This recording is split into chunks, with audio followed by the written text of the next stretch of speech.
था कि जैसे कोई वैष्णव है और उसी की जाति की कोई वैष्णव नहीं मिल रहा है, तो क्या वो किसी और जाति का वैष्णव से शादी कर सकता है?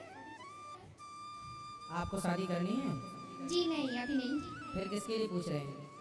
जी मेरे घर में कोई रिलेशन है, उनको ऐसा। तो लड़का किस समाज का? लड़की है आपके परिवार की कि लड़का है? जी लड़की है। लड़की। तो उनका जो लड़का है वो किस समाज का है? जी कोई और। कोई और मतलब ब्राह्मण क्षत्रिय वजह से आप क्या ब्राह्मण क्षत्रिय क्या है? जी हम लोग चौरसिया हैं। हाँ, तो फिर वो लोग कुछ और हैं। ब्राह्मण क्षत्रिय वैश्य क्या है वो लोग? वो लोग पासवान हैं। अच्छा, तो देखो हमारे यहाँ जो व्यवस्था बनी है, व्यवस्था तो ये है कि ब्राह्मणों का विवाह ब्राह्मण में ही होना चाहिए। इसका साइंटिफिक अभी कारण मैं बोलूँगा। क्षत्रियों का विवाह क्षत्रियों में, वैश्यों का विवाह वैश्यों में, शूद्रों का शूद्रों में। कारण जानते हैं क्यों? कारण इसका बहुत बड़ा ये है कि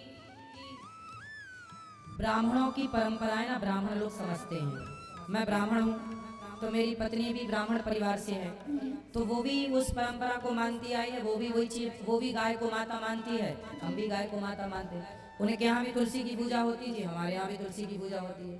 तो क्या हुआ, उनके यहाँ भी भगवान जी की पूजा होती थी, हमारे यहाँ भी होती। तो इससे क्या हो गया, तुरंत हम लोग मिल गए, मतलब बहुत ज़्यादा दिक्कत नहीं हुई। अब जैसे कोई हिंदू कर ले शादी मुसलमान से, उदाहरण, तो क्या होगा, हिंदू तो गाय को माता मानता है, तुलसी की पूजा, और मुसलमान गाय को मार के खा जाता है। तो अब बताओ, जो आदमी हम गाय की पूजा करने वाली लड़की और गाय खाने वाले के संग ब्याहेगी, तो कैसे उसका मिलाप होगा, कैसे उसका जीवन गुजरेगा?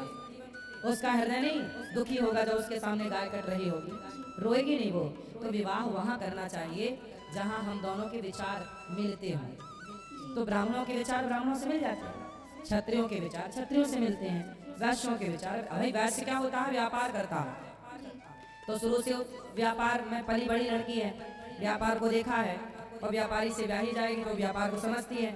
अब वैश्य की लड़की पंडित जी के घर आ जाए तो व्यापार करने वाली पंडित जी के घर आएगी तो पंडित जी भीख मांग के लाएंगे, चलो झोला खाली करो, उससे ना हो पाएगा ये सब। इसलिए उस क्षत्रिय वैश्य की लड़की को वैश्य का लड़का चाहिए और शूद्र की लड़की को शूद्र का लड़का। यदि आपने मिसमैच किया तो व्यवस्था बिगड़ जाएगी। उदाहरण समझो, गुलाब का फूल होता है, लाल कलर का है, और यदि आपने एक लाल गुलाब को, रेड गुलाब को व्हाइट गुलाब के साथ कलम जोड़ दिए, तो उससे जो तीसरा गुलाब होगा फिर वो किस कलर का होगा? पिंक होगा। मतलब ना वो सफेद रहा ना वो लाल रहा, वो तीसरा हो गया। उसी प्रकार जब ब्राह्मण का लड़का होगा और क्षत्रिय की लड़की होगी या वैश्य की लड़की होगी या कोई भी होगा, तो क्या होगा, जब पुरुष अलग जाति का, स्त्री अलग जाति का, और दोनों का मिलान हुआ, फिर जो तुम्हारी संतान हुई, अब आप बताओ कि ब्राह्मण यदि लड़का है और माँ वैश्य है और उनका जो संतान हुई, फिर वो वैश्य होगा कि ब्राह्मण होगा? लड़का क्या होगा, वो बच्चा क्या होगा, वो तीसरा हो जाएगा। व्हाइट गुलाब और रेड गुलाब मिला तो पिंक हो गया। बस वही है कि जब अलग अलग लोग जुड़ के कार्य करते हैं तो फिर वो वर्ण संकरी कहलाएगा, और उस संतान से तुम्हारे पितर पानी कभी नहीं ग्रहण करेंगे। शास्त्र प्रमाण है, वर्ण संकरी संतान से पितर पानी नहीं लेते। मीन से जो श्राद्ध करते हैं ना, पिंडदान, तर्पण, वो तर्पण करने का अधिकार उस बच्चे को नहीं है। वो बच्चा तर्पण करने का अधिकारी नहीं है, वो पितरों को पानी नहीं दे सकता। तो फिर वो वर्ण संकरता आई, और समाज में ऐसी वर्ण संकरता, ऐसे वर्ण संकरी लोग समाज के लिए, परिवार के लिए नुकसानदायक है। इसलिए शुद्ध पिता हो, शुद्ध माँ हो, तब शुद्ध संतान होगी।